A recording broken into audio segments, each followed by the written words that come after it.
So robotics হচ্ছে এমন একটা ফিল্ড যেখানে যে কোনো ফিল্ডে অ্যাপ্লিকেশন হতে পারে।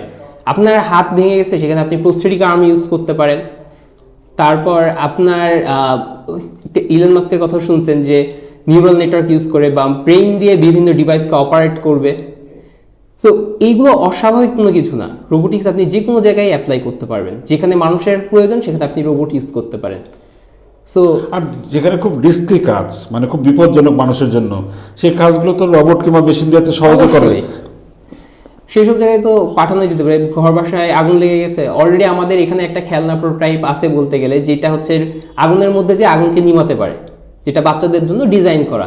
সো এই ধরনের প্রোটোটাইপগুলো দিয়ে আমরা এখন থেকে বাচ্চাদের ট্রেন করব। এরপর যখন দেখা যাবে যে আমরা একটা স্কিল্ড ম্যান পাওয়ার পেয়ে গেছি, তখন আমরা বাইরে থেকে ফান্ড দিয়ে বা আমরা আরও রিসার্চ করে আমরা প্রোডাক্ট ডিজাইনে চলে আসতে পারবো।